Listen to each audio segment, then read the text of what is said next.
Parang biglang napawi ang lahat ng stress ko dahil sobrang ganda ng paligid. Naglakad-lakad kami ni Leandro sa lupain ng mga rosas. Tiningnan ko si Leandro na diretso ang tingin sa daan. Napaisip tuloy ako. Kahit papaano, ang swerte pala ni Carmelita dahil may lalaking sobrang mahal na mahal siya. Pero bakit kaya mas pinili pa rin niya si Juanito? Napansin kong umaaliwalas na ngayon ang mukha ni Leandro kumpara noong mga nakaraang araw. Mas pogi rin siya kapag nakangiti. Nangingibabaw sa pamilya Flores ang dugong Kastila nila. Nagulat ako nang pasimpleng hahawakan sana ni Leandro ang kamay ko. Napatigil siya nang ilayo ko ang kamay ko. Patawad, akala ko ay... Hindi na niya itinuloy ang sasabihin niya.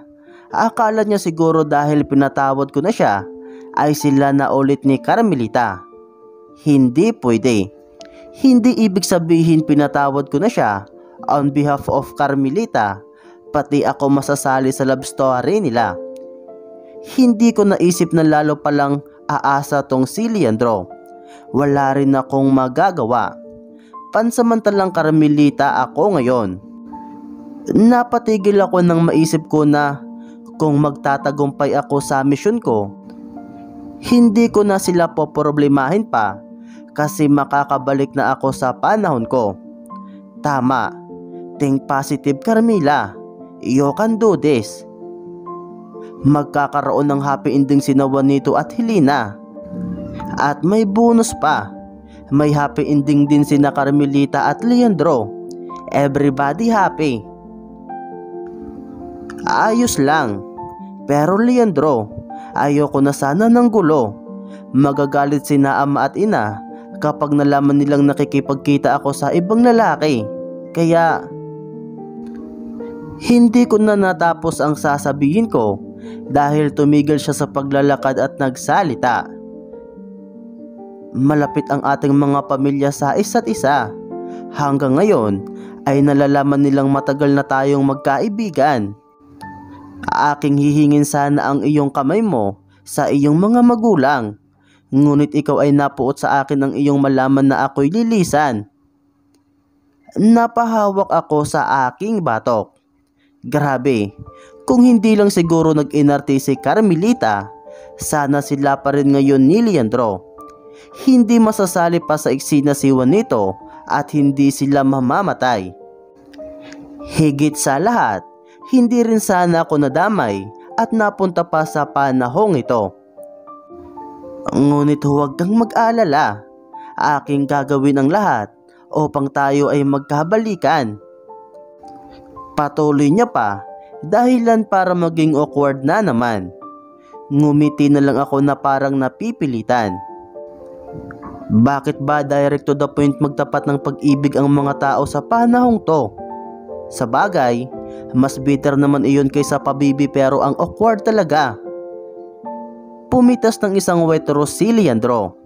Tinanggalan niya iyon ng tinik at iniabot sa akin. Salamat.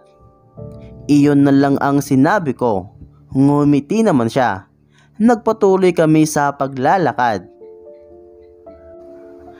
Kung hindi ka napuot sa akin bago ako lumisan, ay balak ko sanang padalhan ka ng puting rosas araw-araw.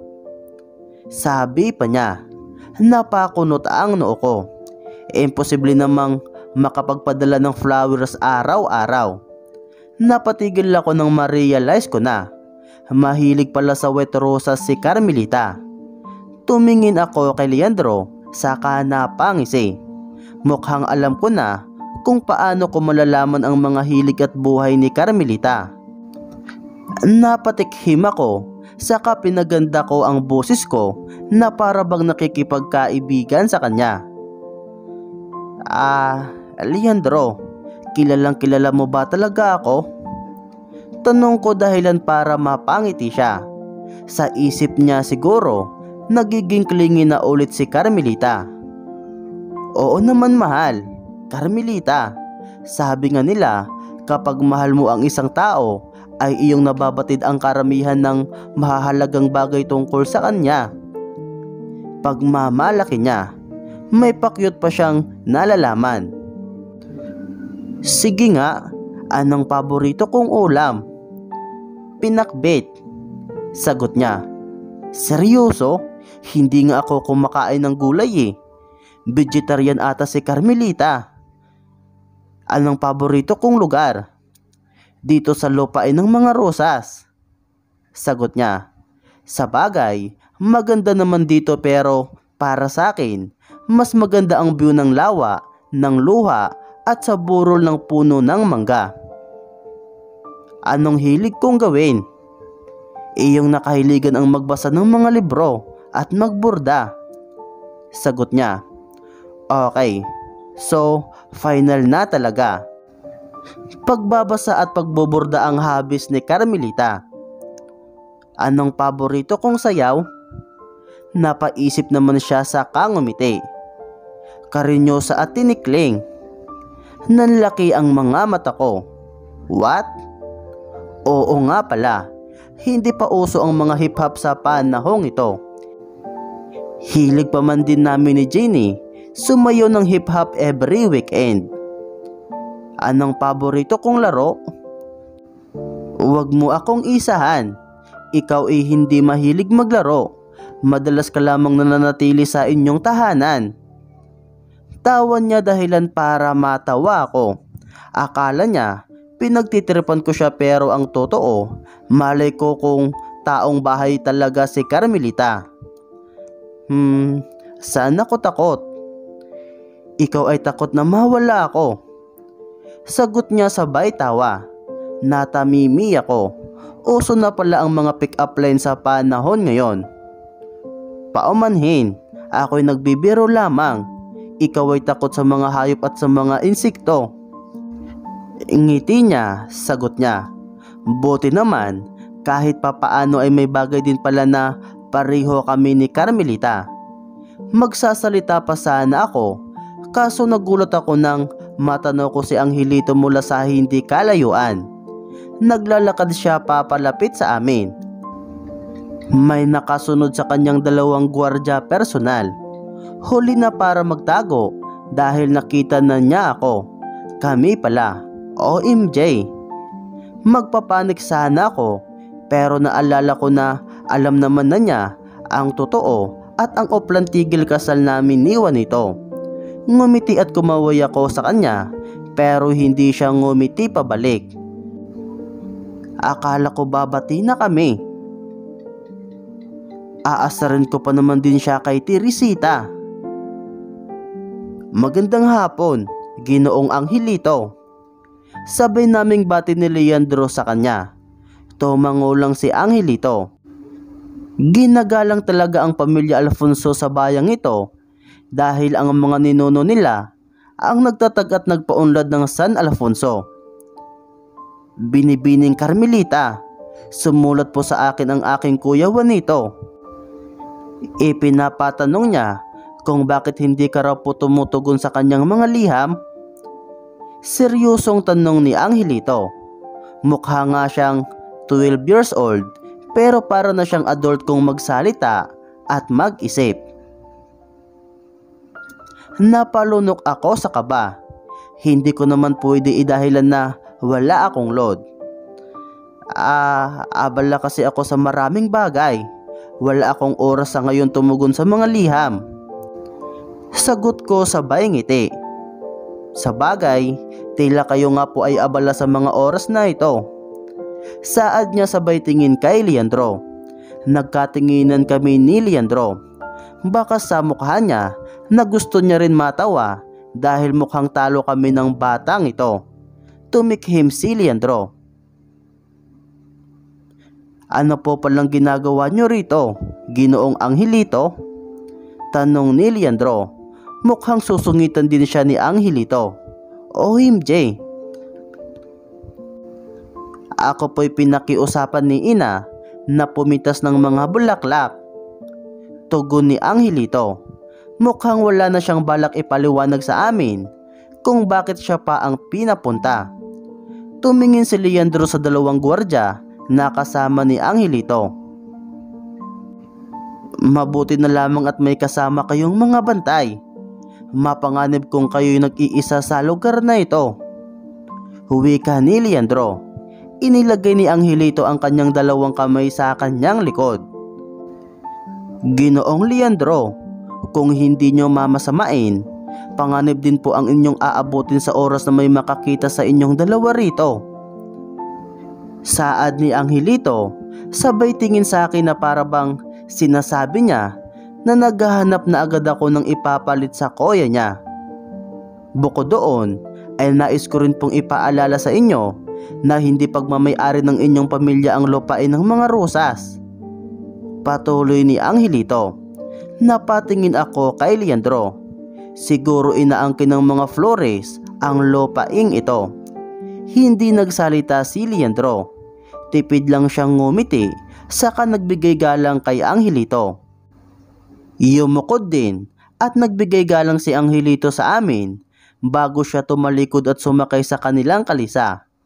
Ngayon ko napatunayan na ang laki pala talaga ng impluwensya ng pamilya Alfonso na ilang siglo nang namumuno sa bayang ito.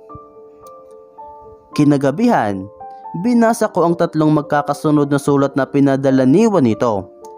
Tinatanong lang naman niya kung bakit hindi ako sumipot sa daungan noong umaga bago siya umalis.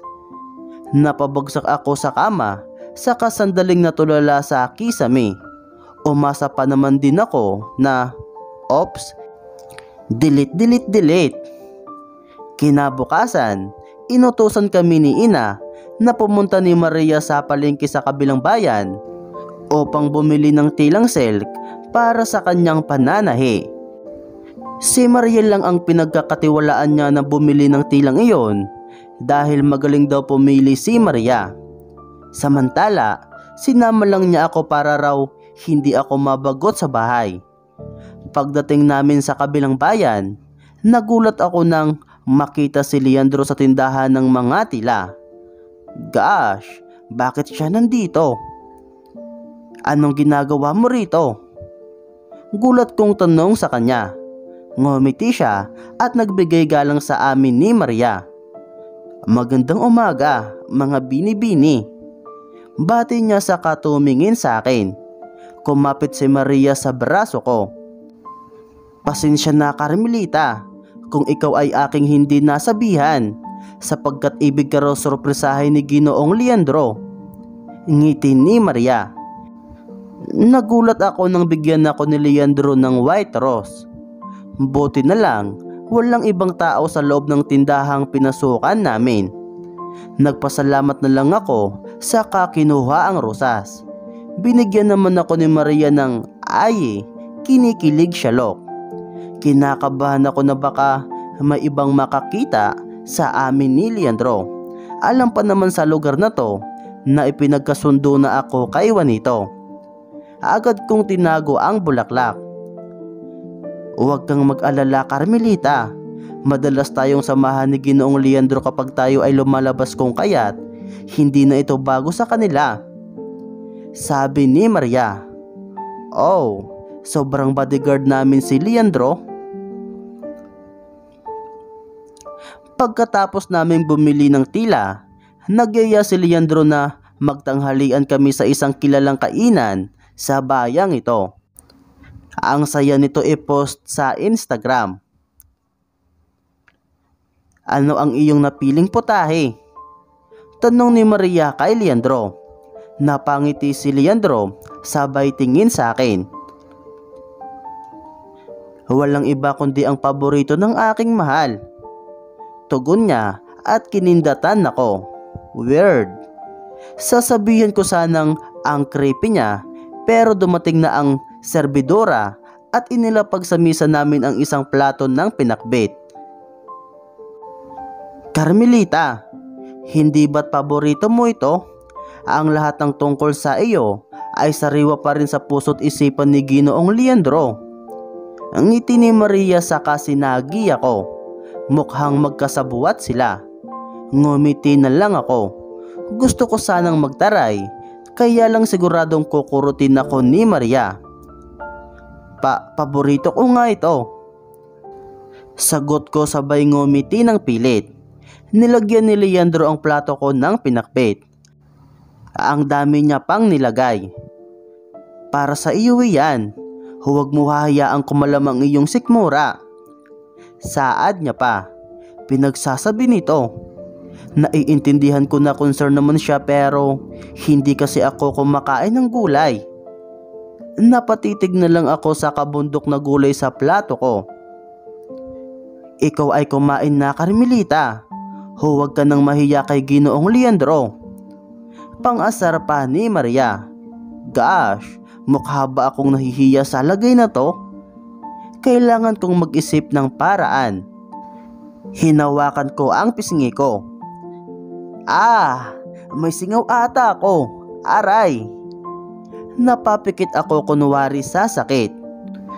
Todo acting ako ngayon habang nakahawak sa pisngi ko. Nag-alala ang itsura ni Leandro. Samantala, bakas naman sa mukha ni Maria na nagdududa siya. Ikaw ay may singaw? Paanong nangyari na kay Rami mong kinain kaninang umaga?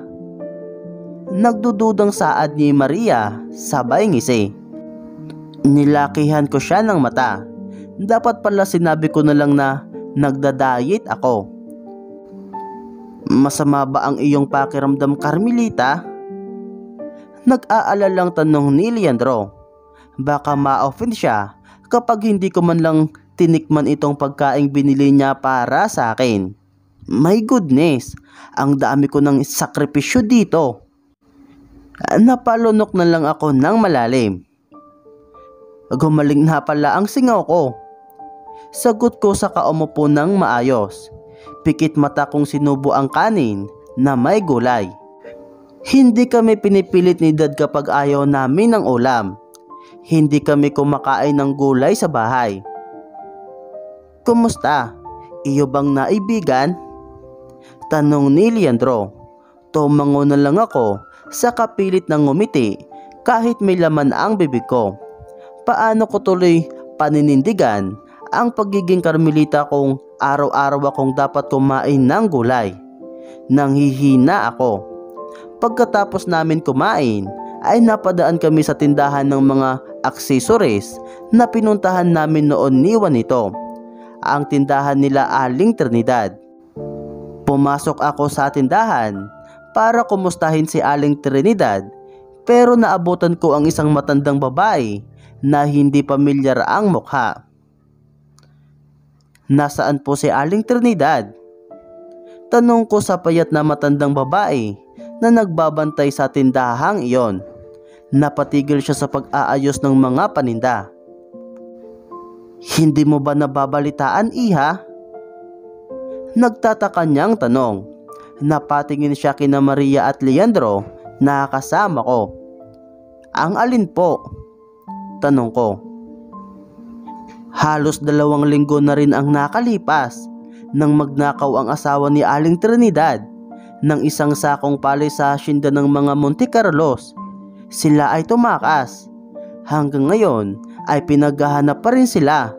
Ngunit may nakapagsabi na huli silang nakita sa daungan. Tiyak na nasa ibang bansa na sila ngayon. Paliwanag ng matandang babae. Hindi ako nakapagsalita sa gulat. Maging sina Maria at Leandro ay natahimik at hindi makapaniwala sa narinig. Hindi pa nakarating sa San Alfonso ang balitang iyon. Baka sa mukha ng matandang babae na hindi niya kami nakikilala. Wala siyang kamali-malay na Monte Carlos kami ni Maria. Mukhang hindi niya rin nakilala si Leandro na isang Flores. Matagal na ring nakasangla sa akin ang tindahan nilang ito, kung kaya't kinuha ko na. Kami ay nagmula pa sa norte. Patuloy ng matandang babae, saka pinagpatuloy ang pag-aayos ng kanyang mga paninda. Tinanong niya pa kami kung may gusto kaming bilhin. Si Maria na ang sumagot. Parang bigla akong nawala sa sarili. Nagnakaw ang asawa ni Aling Trinidad.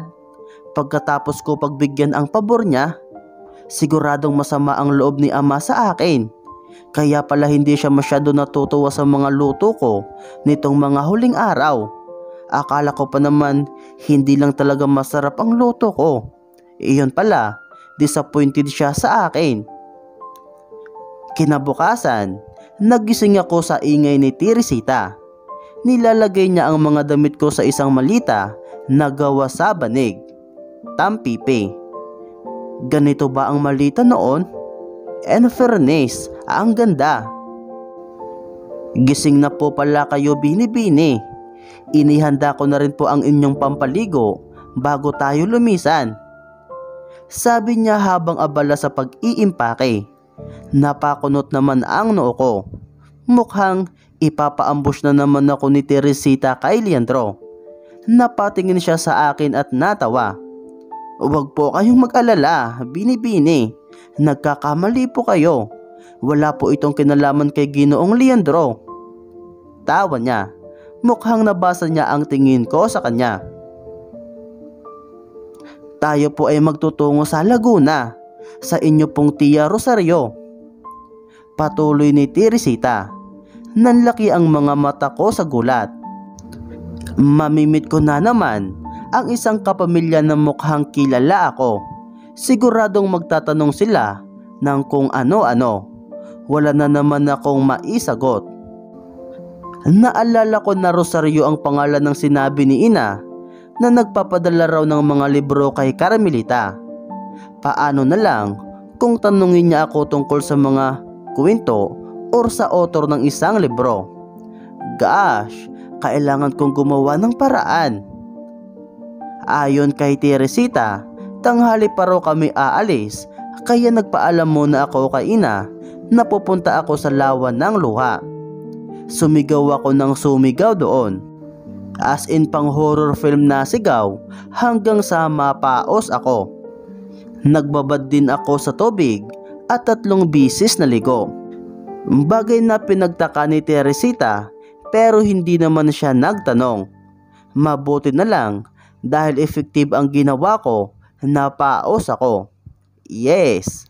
Habang nasa biyahe kami, sakay ng barko patungo sa Laguna, tinatanong nila ako kung bakit daw ako napaos. Hindi ko naman ma-explain sa kanila dahil paos ako.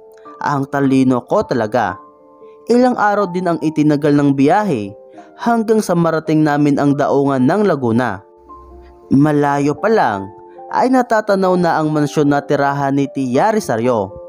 Napanganga ako sa laki at ganda ng bahay na kinalakihan ni Ina. Mayaman at kilala ang pamilya de la Cruz sa Laguna. Ipinagkasundo siya kay ama. Nalaman ko ang lahat ng iyon dahil sa daldal ni Tia Rosario na hindi natatapos sa pagkukwento. Nakaupo kami ngayon malapit sa beranda. Kahawig ni Ina si Tia Rosario. Mas payat at matangkad lang ito sa kanya. Tuwang-tuwa si Tia Rosario sa akin dahil alam niya na malapit na akong ikasal. Nagkwento rin siya tungkol sa pagiging may bahay. Nai-stress ako sa mga nalalaman ko. May 8 anak siya. Tinatanong din niya ako tungkol sa mga librong pinadala niya at nagkikwento din siya ng mga librong nabasa na niya. Buti na lang, sulit ang pagpapapaos ko sa sarili ko. Safe ako sa mga tanong ni Tia Rosario. Nang gabi ring iyon, may dumating na mensahero na naka-uniforme habang salo-salo kaming kumakain sa hapagkainan. May inabot siyang isang napakagandang sobre kay Tia Rosario. Kulay ginto ang sobre at mukhang mamahalin. Napatalon sa tuwa si Tia Rosario nang mabasa niya ang nilalaman niyon. Labis ang iyong tuwa. Ano ba iyan? Tanong ni Ina. Nakangiti na rin siya. Mukhang nahawa siya sa excitement ni Tia Rosario. Ang pamilya de la Cruz at Monte Carlos ay imbitado sa kaarawan ng Gobernador General. Tumili si Tia Rosario dahilan para magulat kami dahil sa tinis at lakas ng sigaw niya. Mangyayari ang pagdiriwang bukas ng gabi sa palasyo ng Malacanang. Excited na sabi ni Tia Rosario at nagsimula silang tumalon ni Ina sa tuwa. Nagkatinginan kami ni Maria. Parang mas bagits pa silang dalawa kaysa sa amin. Ngumiti si Maria. Samantala, tulala pa rin ako at hindi makapaniwala. Gosh, invited kami sa birthday celebration ng Gobernador General, ang pinakamataas na opisyal ng pamahalaan at kinatawan ng kaharian ng Espanya. Humalakhak sa tuwa si Ama na sinabayan ng palakpak ni Maria. Hindi ako makapaniwala na makaka-attend ako sa isang bonggang parte. Feel ko, hindi rin ako makakatulog dahil sa sobrang excitement. Kinabukasan, maagang nagising ang lahat. Sinabi ko na kailangan namin mag-exercise kahit sa loob lang ng bahay. Sinubukan kong maging Zumba instructor nila, kaso walang music kaya medyo awkward. Ako rin ang naunang napagod, kaya nag-almusal na lang kami. Hapon na nang magbihis at mag-ayos kami. Isang kulay asul na barot saya ang suot ko. Itinali rin ni Ina paikot ang buhok ko. Kulay dilaw na barot saya naman ang suot ni Maria at nakatali sa gilid ang kanyang buhok. Magkaterno ang kasuotan ni na Ama at Ina. Kulay brown naman ang suot ni Tia Rosario. Habang nasa biyahe kami, nakatingin lang ako sa bintana. Halos puro palayan at bakanting lupa pa ang nadadaanan namin papuntang Maynila. Malinis at kaunti lang din ang mga tao. Magdidilim na nang makarating kami sa Colegio de Santa Isabel para sunduin si Josefina. Hindi invited si Madre Olivia kaya hindi siya makakasama. Gusto ko pa naman din siya makita. Agad yumakap sa amin si Josefina pagsakay niya sa kalisa. Grabe, na-miss ko siya. Habang tumatagal ay hindi na ako naiilang sa kanila, lalo na't lagi kaming magkakasama. Kumusta na kayo? Aba, sadyang iyong pinaghandaan ng okasyong ito, Carmelita. Pang-asar ni Josefina. Na-miss ko rin ang pang-aasar niya. Magsasalita sana ako, kaya lang masakit pa ang lalamunan ko at naaalala ko na alam nila na paos ako. Ito ata ang unang beses na makakadalo si Carmelita sa kaarawan ng Gobernador General. Marapat lang na paghandaan niyang mabuti. Ngiti ni Ina sa katumingin sa akin. Baka sa mukha niya naproud siya dahil lumalabas na ngayon ang bunso nila. Halos mapunit ang bibig ko sa kakangiti. Ngayon pa lang, hindi na ako makapaghintay na makapunta sa parte. Kailangan iyon ng dugo ko. Mararanasan ko rin ng to the highest level ang isang grand party ng mga noble class families. Carmelita, iyo munang isara ang bintana. Saad ni Maria dahilan para matauhan ako. Napadungaw ako sa bintana nang papasok na kami sa palasyo ng Malacanang. Pagtigil ng kalisa, naunang bumaba si Ama at inalalayan niya si Ina. Sumunod naman si Maria, si Josefina at syempre sino pa ba ang bidang itsosirang lola nyo. Hindi ko na malaya na napatulala na pala ako at napanganga sa sobrang pagkamangha. Ang laki ng palasyo at bagong bago ito. Ang dami ring puno at halaman sa paligid. Carmelita, natauhan ako nang marinig ko ang boses ni Maria. Halos lumuwa ang mga mata ko nang makita ang red carpet na nag-aabang sa pintuan. Feeling ko artista na ako. Marami ring bumababa sa kalisa ng mga lalaki at babae. Katulad namin ay pinaghandaan din nila ang pagdiriwang na ito. Kahit hindi ko sila kilala, hindi ko mapigilang ngumiti ng todo sa kanila na parang sila ang mga paparazzi. Pagbukas ng main door, may isang lalaking naka full black suit ang nag-announce ng pangalan namin. Your Excellency, Monte Carlos and de la Cruz family are here to greet you. Nagsimula kaming maglakad. Nauuna si Ama Habang nakakapit si ina sa bisig niya, sumunod si Tia Rosario at Maria. Samantala, nasa huli kami ni Josefina. Napatulala ako sa napakalaking chandelier na nakasabit sa pinakagitna ng kisame. Nakakasilaw ang ganda at liwanag sa loob. Nababalot ng kulay ginto ang buong paligid. Halos nakangiti at nakatingin sa amin ng ibang mga bisita. Suot ang kanilang mga magagarbong kasuotan, lalo na ang mga babae. Tumatango si ama sa ibang bisita na mukhang kakilala niya. Hindi ko namalayan na tumigil na pala sila sa paglalakad. Nabangga ako sa likod ni Maria. "Carmelita, iyong ayusin ang iyong tindig." Bulong niya sa akin nang lumingon siya. Hindi ko namalayan na nakatayo na pala kami sa tapat ng Gobernador General. "Happy birthday, senyor," bati ni ama sa Gobernador General.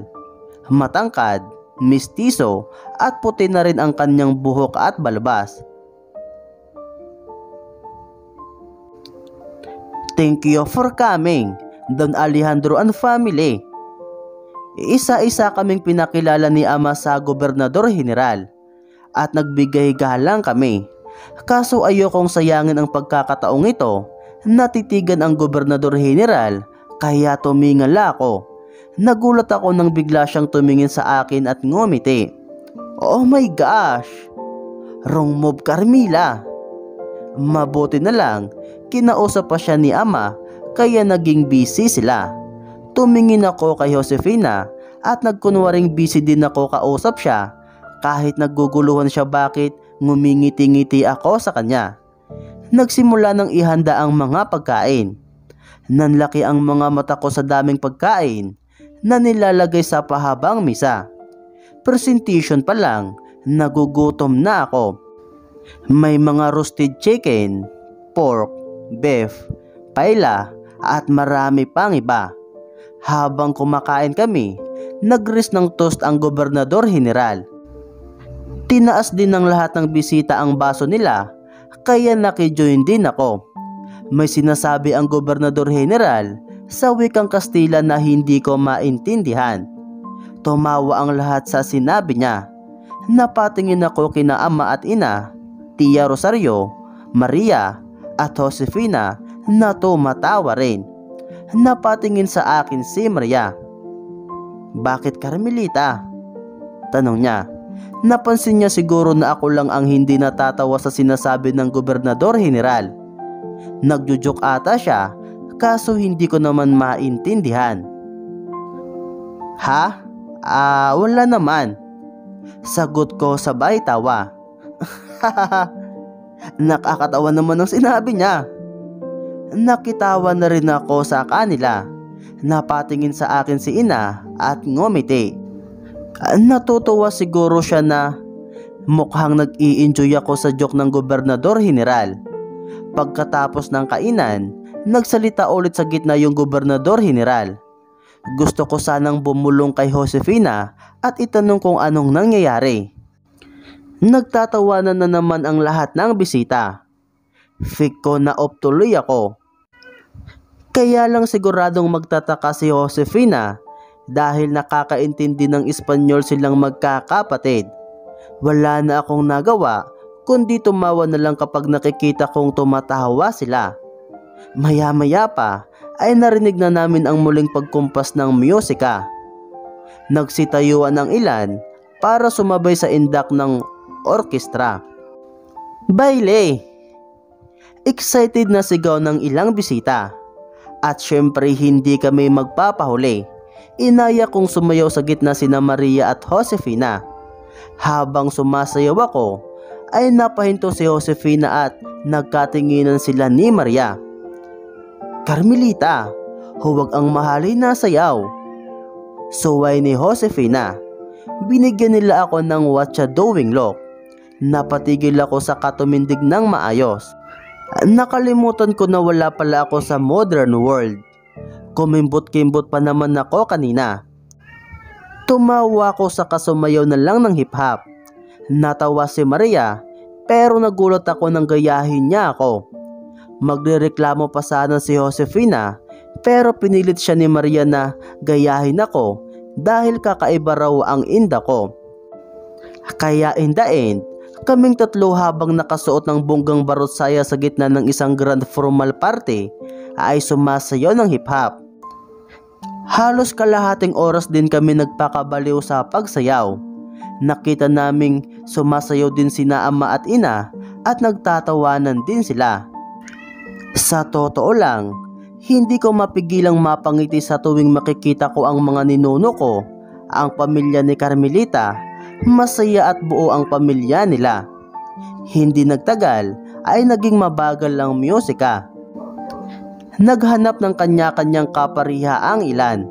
Umupo na kaming tatlo. Pinagpawisan ako sa pagsasayaw namin. Ako'y kukuha na lamang ng sariwang tubig, sabi ni Maria. Tumayo si Josefina at sumama kay Maria. Gusto ko sanang sumama kaso nang tawagin ko sila ay hindi nila ako narinig dahil medyo paos pa ako at ang lakas ng musika. Naiwan ako mag-isa sa pwesto namin. Maghihintay na lang ako ng dadaan na waiter. Ilang minuto na ang lumipas pero walang umiikot na may dalang tubig. Iinumin ko na lang sana ang isang baso ng red wine na nasa mesa, kaya lang biglang may nagsalita mula sa likuran ko. Bakit ikaw ay mag-isa muli sa mga oras na ito? Narinig ko ang isang pamilyar na boses. Nang lumingon ako sa likod, hindi nga ako nagkamali. Nasa likod ko ngayon si Juanito. Nananaginip lang ba ako? Nakangiti siya. Sa totoo lang, namiss ko yung ngiti niyang iyon. Tumikhim siya, saka inilahad niya ang palad niya sa tapat ko. Binibining Carmelita, maaari ba kitang maisayaw? Napatitig lang ako sa kamay niya at muli ko na namang naramdaman ang pagpintig ng mabilis ng puso ko. Dear Diary, sa totoo lang, natatakot ako. Natatakot ako na sa oras na hawakan ko ang kamay niya. Alam ko sa sarili ko na hindi na ako makakabitaw pa. Nangangamba, Carmela.